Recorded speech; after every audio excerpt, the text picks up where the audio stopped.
The water was bloody, steaming and boiling in horrible pounding waves. Heat sucked from his magic veins, but the swirling surf had covered his death. Hidden deep in murky darkness, his miserable end, as hell opened to receive him. Then old and young rejoiced, turned back from that happy pilgrimage, mounted their hard-hoofed horses, high-spirited stallions, and rode them slowly toward Heorot again, retelling Beowulf's bravery as they jogged along. And over they swore that nowhere on earth, or under the spreading sky, or between the seas, neither south nor north, was there a warrior worthier to rule over the men. But no one meant Beowulf's praise to belittle Hrothgar, their kind and gracious king. And sometimes, when the path ran straight and clear, they would let their horses race, red and brown and pale yellow backs streaming down the road. And sometimes a proud old soldier who had heard songs of the ancient heroes, and could sing them all through, story after story, would weave a net of words for Beowulf's victory, tying the knot of his verses smoothly, swiftly, into place with a poet's quick skill, singing his new song aloud while he shaped it, in the old songs as well.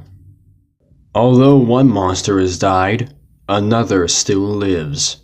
From her lair in a cold and murky lake, where she has been brooding over her loss, Grendel's mother emerges, bent on revenge.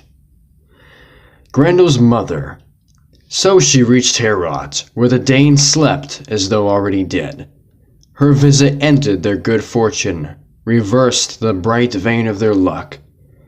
No female, no matter how fierce, could have come with a man's strength, fought with the power and courage men fight with, smashing their shining swords, their bloody hammer-forged blades, onto boar-headed helmets, slashing and stabbing with the sharpest of points. The soldiers raised their shields and drew those gleaming swords, swung them above the pile of benches, leaving their mail shirts and their helmets where they lain when the terror took hold of them. To save her life, she moved still faster, took a single victim and fled from the hall, running to the moors, discovered, but her supper assured, sheltered in her dripping claws. She'd taken Hrothgar's closest friend, the man he most loved of all men on earth. She'd killed a glorious soldier, cut a noble life short. No Geat could have stopped her. Beowulf and his band had been given better beds. Sleep had come to them in a different hall. Then all Heorot burst into shouts. She had carried off Grendel's claw. Sorrow had returned to Denmark. They had traded deaths, Danes and monsters, and no one had won. Both had lost. Devastated by the loss of his friend, Hrothgar sends for Beowulf and recounts what Grendel's mother has done. Then Hrothgar describes the dark lake where Grendel's mother has dwelt with her son. They live in secret places, windy cliffs, wolf dens where water pours from the rocks, then runs underground, where mist steams like black clouds, and the groves of trees growing out over their lake are all covered with frozen spray, and wind down snake-like roots that reach as far as the water and help keep it dark. At night, that lake burns like a torch. No one knows its bottom. No wisdom reaches such depths. A deer, hunted through the woods by packs of hounds. A stag with great horns, though driven through the forest from faraway places, prefers to die on those shores, refuses to save its life in that water. It isn't far, nor is it a pleasant spot. When the wind stirs in storms, waves splash toward the sky, as dark as the air, as black as the rain that the heavens weep. Our only hope, again, lies with you. Grendel's mother is hidden in her terrible home, in a place you've not seen. Seek it if you dare. Save us once more, and again twisted gold, heaped up ancient treasure, will reward you for the battle you win. Beowulf accepts Hrothgar's challenge, and the king and his men accompany the hero to the dreadful lair of Grendel's mother. Fearlessly, Beowulf prepares to battle the terrible creature. The battle with Grendel's mother. He leaped into the lake, would not wait for anyone's answer. The heaving water covered him over. For hours he sank through the waves. At last he saw the mud of the bottom. And all at once the greedy she-wolf, who had ruled these waters for 100 years, discovered him, saw that a creature from above had come to explore the bottom of her wet world.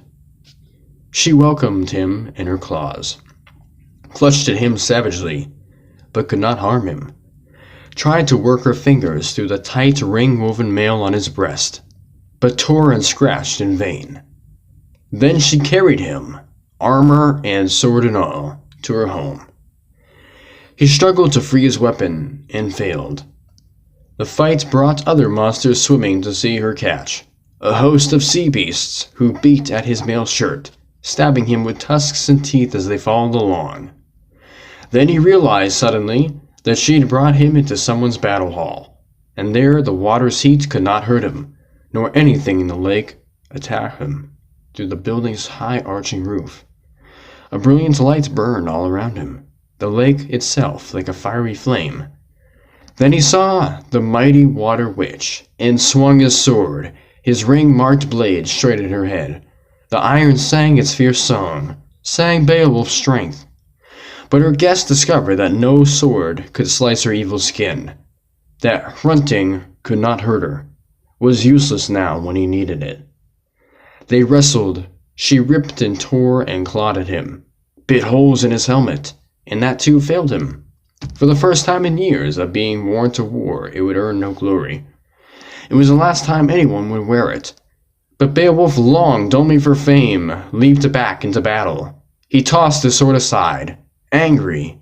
The steel-edged blade lay where he had dropped it. If weapons were useless, he'd use his hands, the strength in his fingers. So fame comes to the men who mean to win it, and care about nothing else. He raised his arms and seized her by the shoulder. Anger doubled his strength. He threw her to the floor. She fell. Grendel's fierce mother, and the Geats' proud prince, was ready to leap on her. But she rose at once and repaid him with her clutching claws, wildly tearing at him. He was wary, the best and strongest of soldiers. His feet stumbled, and in an instant she had him down, held helpless, squatting with her weight on his stomach. She drew a dagger brown with dried blood, and prepared to avenge her only son. But he was stretched on his back, and her stabbing blade was blunted by the woven mail shirt he wore on his chest. The hammered lynx held. The point could not touch him. He'd have traveled to the bottom of the earth, Ejithos' son, and died there, if that shining woven metal had not helped, and holy God, who sent him victory, gave judgment for truth and right, ruler of the heavens, once Beowulf was back on his feet and fighting.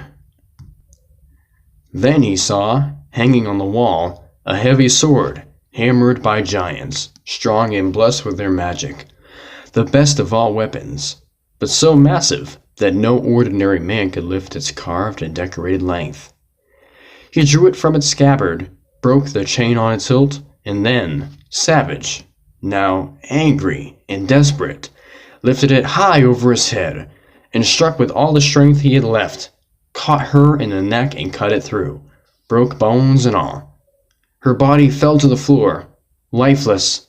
The sword was wet with her blood, and Beowulf rejoiced at the sight. The brilliant light shone suddenly, as though burning in that hall, and as bright as heaven's own candle lit in the sky. He looked at her home, then following along the wall went walking, his hands tight on the sword, his heart still angry. He was hunting another dead monster, and took his weapon with him for final revenge against Grendel's vicious attacks, his nighttime raids, over and over, coming to Heorot when Hrothgar's men slept, killing them in their beds, eating some on the spot, 15 or more, and running to his loathsome moor, with another such sickening meal waiting in his pouch. But Beowulf repaid him for those visits, found him lying dead in his corner, armless, exactly as that fierce fighter had sent him out from Heorot, then struck off his head with a single swift blow. The body jerked for the last time, then lay still. The wise old warriors who surrounded Hrothgar, like him staring into the monster's lake, saw the waves surging and blood spurting through. They spoke about Beowulf. All the graybeards whispered together and said that hope was gone, that the hero had lost fame and his life at once, and would never return to the living, come back as triumphant as he had left. Almost all agreed that Grendel's mighty mother, the she-wolf, had killed him. The sun slid over past noon, went further down. The Danes gave up, left the lake and went home, Hrothgar with them. The Geats stayed, sat sadly, watching, imagining they saw their lord, but not believing they would ever see him again. Then the sword melted, blood-soaked, dripping down like water, disappearing like ice when the world's eternal lord loosens invisible fetters and unwinds icicles and frost as only he can. He who rules time and seasons, he who is truly God. The monster's hall was full of rich treasures, but all that Beowulf took was Grendel's head and the hilt of the giant's jeweled sword.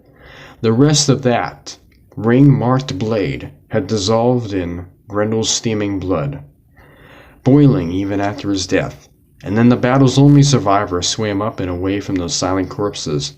The water was calm and clean, the whole huge lake peaceful once the demons who lived in it were dead.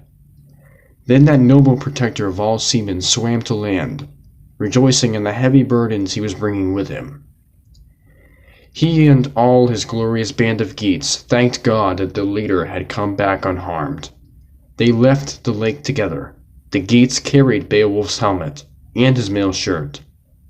Behind them the water slowly thickened as the monster's blood came seeping up. They walked quickly, happily, across roads all of them remembered, left the lake and the cliffs alongside it. Brave men staggering under the weight of Grendel's skull, too heavy for fewer than 4 of them to handle. 2 on each side of the spear jammed through it, yet proud of their ugly load and determined that the Danes, Sýnin and Heorot, should see it. Soon 14 Geats arrived, at the hall, bold and warlike, and with Beowulf, their lord and leader. They walked on the mead hall green. Then the Geats' brave prince entered Heorot, covered with glory for the daring battles he had fought. He sought Hrothgar to salute him and show Grendel's head. He carried that terrible trophy by the hair, brought it straight to where the Danes sat, drinking, the queen among them. It was a weird and wonderful sight, and the warriors stared. With Grendel's mother destroyed, peace is restored to the land of the Danes, and Beowulf, laden with Hrothgar's gifts, returns to the land of his own people, the Geats. After his uncle and cousin die, Beowulf becomes king of the Geats and rules in peace and prosperity for 50 years. One day, however, a fire-breathing dragon that has been guarding a treasure for hundreds of years is disturbed by a thief, who enters the treasure tower and steals a cup. The dragon begins terrorizing the Geats, and Beowulf, now an old man, takes on the challenge of fighting it. Beowulf's last battle, and Beowulf uttered his final boast. I've never known fear. As a youth I fought in endless battles. I am old now, but I will fight again. Seek fame still, if the dragon hiding in his tower dares to face me. Then he said farewell to his followers, each in his turn, for the last time. I'd use no sword, no weapon. If this beast could be killed without it, crushed to death like Grendel, gripped in my hands and torn limb from limb, but his breath will be burning hot. Poison will pour from his tongue. I feel no shame, with shield and sword and armor, against this monster. When he comes to me, I mean to stand, not run from his shooting flames. Stand till fate decides which of us wins. My heart is firm, my hands calm. I need no hot words. Wait for me close by, my friends. We shall see soon who will survive this bloody battle. Stand when the fighting is done. No one else could do what I mean to. Here, No man but me could hope to defeat this monster. No one could try. And this dragon's treasure, his gold, and everything hidden in that tower will be mine, or war will sweep me to a bitter death."